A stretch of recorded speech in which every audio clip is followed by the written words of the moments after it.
nous sommes de retour avec Lucky plus 2. Nous avons donc élevé notre voix vers le Seigneur. Vous avez certainement chanté d'autres cantiques. Vous avez fait votre prière. C'est très important. Pour ceux qui ont oublié, on a chanté ensemble. On a prié ensemble. Bien, on va aller pour Iayoukwa. On va dire bonjour tout de suite à Ahmed Mentalo qui dit super. Bonne journée à vous, mesdames et messieurs. Je ne sais pas qui l'appelle mesdames et messieurs ici là. Il vous respecte, mais c'est ça qui m'étonne.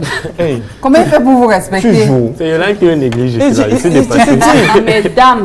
Messieurs. Il y a les S.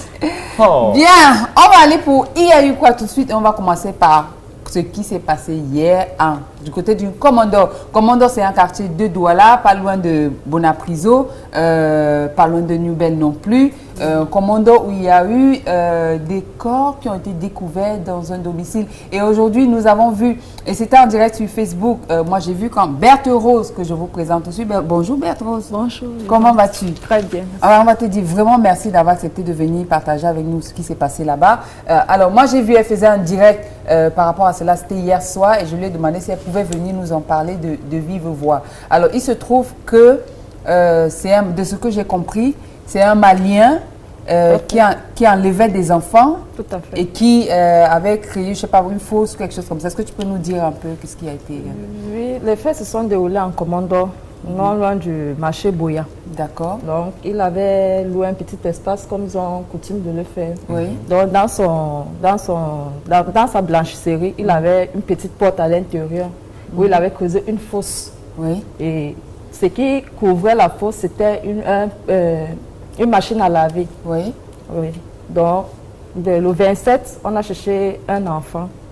On n'a pas trouvé l'enfant. Bon, le 28, la famille a fait les photos qu'on a collées. On collait un peu partout sur les photos, les murs de maison, pour qu'on les aide à retrouver l'enfant. Oui. Donc, là, c'est un enfant de quel âge? Un enfant de 11 ans. 11 ans. Une fille? Une fille. D'accord. Une fille de 11 ans. Ok, le temps a passé. 2 jours après, il y a une maman qui s'est mise à pleurer au quartier. Elle cherchait sa fille de 17 ans. Elle ne trouvait pas. Une maman de Bassa. Elle a marché partout au quartier sans trouver son enfant. Donc hier, à l'après-midi, aux environs de 15 h, c'est l'odeur qui attire la population. Je dis, mais qu'est-ce qui dégage forcément comme ça? Oui. D'où les gens cherchent. Après, on constate que ça vient de la blanchisserie. Donc comme ça qu'on casse la porte. Le gars était parti. Ça faisait 2 jours qu'il n'était pas là. Il était parti. C'est quand on sort les habits un à un, on va retrouver les corps dans une fosse. Les parties génitaux, il avait déjà décapité les enfants. Bon, on rappelle que ce sont des faits qui se sont passés du côté de Commando, c'est ici à Douala. Est-ce qu'à la date d'aujourd'hui, on a pu déterminer un peu à peu près combien d'enfants il y avait? Jusqu'à hier soir, on parlait de 3 enfants. 3 enfants. Oui, c'est vrai que quand il y a les situations pareilles, c'est chacun qui donne son nombre. D'autres parlaient de 8, d'autres parlaient de 5. Oui. Mais moi, je suis allée sur les lieux et j'ai essayé de causer avec ceux qui étaient autour de... Bon, on nous a parlé de 3 enfants. 3 enfants. Oui. Donc, la famille même. Et le pire même, c'est quoi? Le pire, c'est que parmi les enfants, il y a les enfants de sa bailleresse. Donc, l'enfant de sa bailleresse qui était sorti uriner dans la nuit. Elle a dit à sa grand-mère, elle veut uriner. La grand-mère l'a fait sortir. Ok, ne pouvant pas attendre, elle a dit, tu finis d'uriner, tu rentres dans la maison. C'est quand elle attend l'enfant, elle ne voit pas l'enfant, elle dit, mais comment uriner, ça devient quoi? Elle ressort, elle ne trouve pas l'enfant. Elle demande l'enfant. Et il était encore là, elle demande l'enfant. Il ne peut même pas dire que l'enfant est là dedans. Donc lui, en fait, quand elle est sortie, il était là. Donc finalement, il dit que... Non, donc ça veut dire que c'est quelqu'un qui cherchait certainement les enfants avec tout le monde. Donc pendant qu'on cherchait, lui aussi cherchait. Alors que les enfants, il les avait déjà assassinés et tout ça. Mais comment on fait pour que... Bon, c'est vrai que je ne sais pas à toi que je dois poser la question. Comment on fait pour que dans un quartier, on ne s'en rende pas compte en même temps? Il n'avait pas des attitudes suspectes. Il est là depuis plus de 20 ans. Donc du coup, il y a eu la confiance qui s'est installée. On ne peut même pas imaginer. On sait que c'est quelqu'un qui est là depuis. On vit avec la personne, la famille. Sa blanchisserie est dans la cour de sa bailleresse. De la bailleresse, oui. Voici la blanchisserie. C'est quelqu'un de vraiment méchant. Il a un sang-froid. Tu kidnappes un enfant, tu es voisin avec quelqu'un, tu kidnappes son enfant. C'est ce qu'on disait la dernière fois. Ça ne vient pas de loin. C'est toujours à côté de toi. Oui. Mais comment il fait pour que, au moment des faits, la personne ne crie? Voilà, aucun enfant ne crie. Peut-être il les endort. Ils les endort. Ils ont leurs enfants qui sentent fortes là. Ils ont les parfums. On ne sait pas si c'est avec ça qu'il a pris l'enfant. Oui.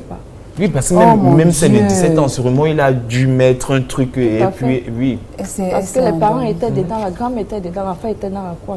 Donc la police est arrivée sur les lieux? Sur les lieux, ils ont constaté, on a retiré les corps, on est parti avec les corps, constatant qu'il n'était plus là. Oui. C'est un de ses frères qui était là, bon, c'est lui qui a essayé de lâcher que c'est toute une organisation. Donc on est parti avec lui. Ouais. Ah, donc c'est toute une organisation. C'est toute une organisation. C'est vrai que son frère, il connaît ce qui se passe. Oui, c'est lui qui a dit qu'ils font ça ensemble. Tout à fait.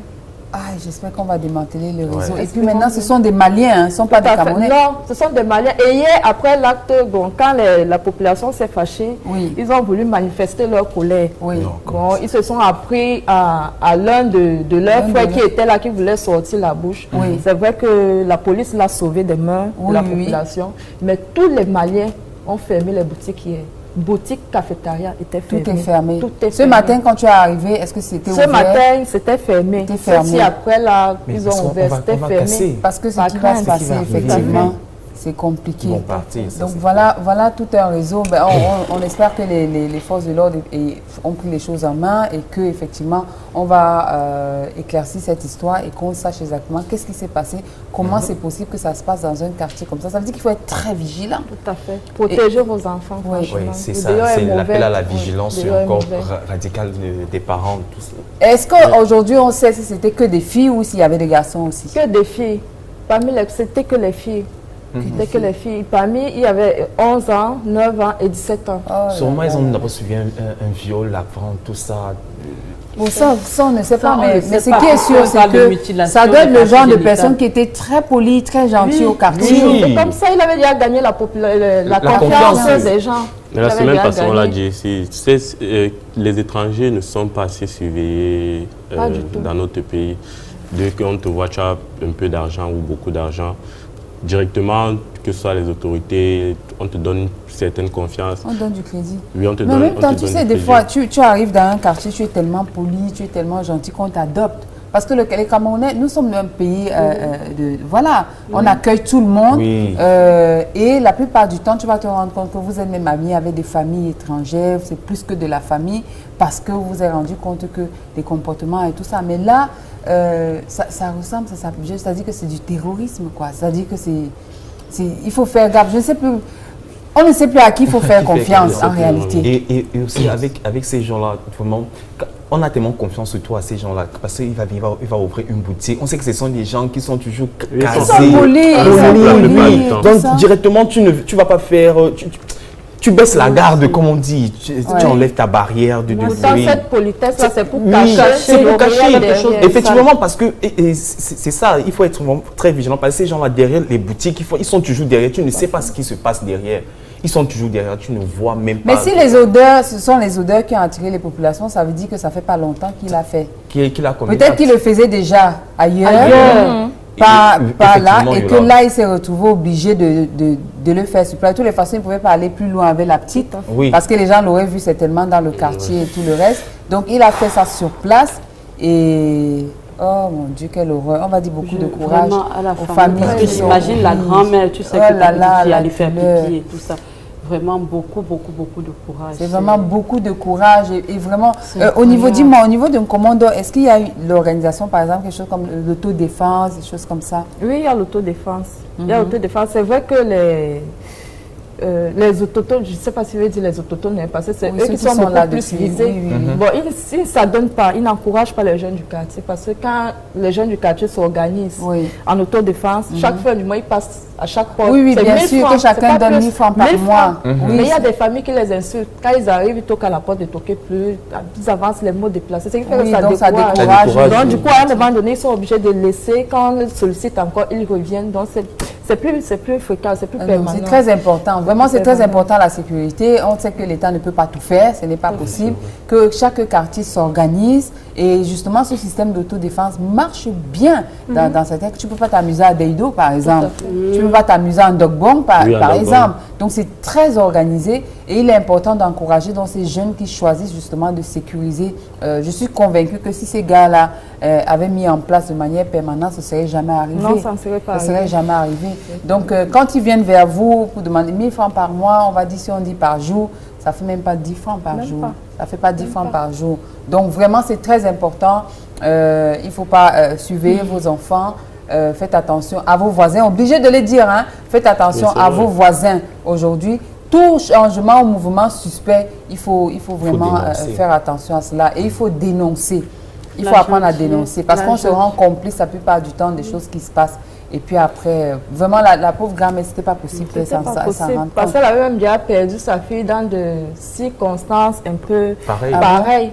Oui. Sa fille avait disparu. Sa fille avait disparu, c'est du côté de Youpé qu'on est allé trouver le corps. Non, c'est pas évident. Vraiment, beaucoup de courage à toutes les familles qui sont endeuillées aujourd'hui. Mais écoute, Beth Rosemont, on va te dire merci. Merci infiniment d'être venu partager ça avec nous. La police a pris les choses à main aujourd'hui.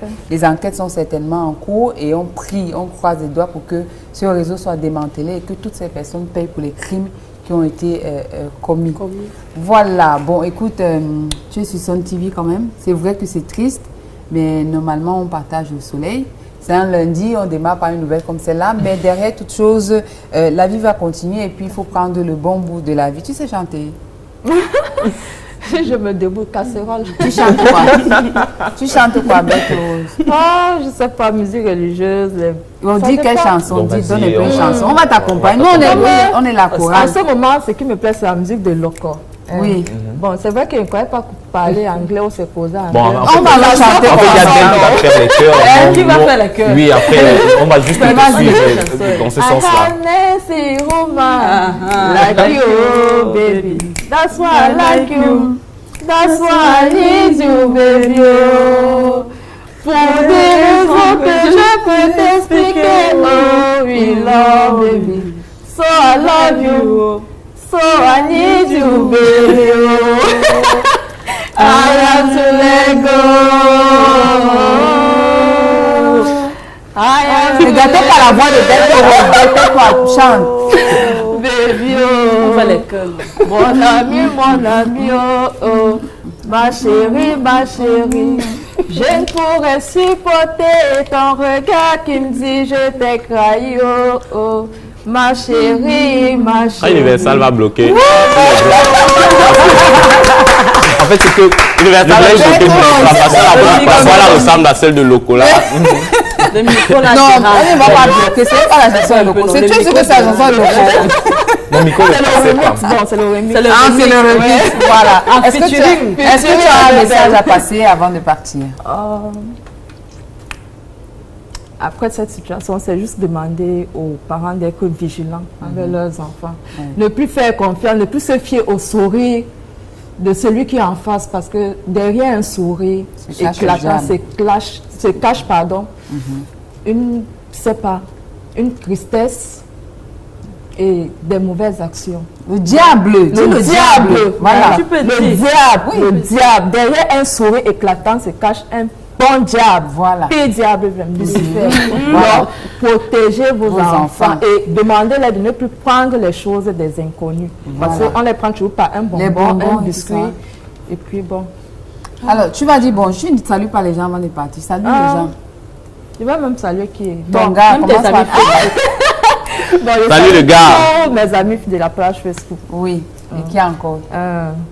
Léa, je salue ma diva. C'est ma diva. Oh. Je salue tous les Camerounais. Et le gars? Bon, le gars, il a la gare routière. Beth Rose a gardé son gars à la gare routière. Donc voilà, elle le salue quand même et tout. On va juste prendre une transition, le temps de la laisser partir. On va te remercier infiniment. Merci. Et vous aussi, quand vous pouvez témoigner, n'hésitez pas à nous contacter pour qu'on partage la vérité. Parce qu'on n'est pas là pour qu'on partage la vérité. Voilà, ça s'est passé du côté de Commandeur. Et une fois encore, on présente nos sincères condoléances à toutes les familles qui sont touchées. Et on prie pour que ces bandits soient arrêtés et qu'ils payent pour leurs crimes.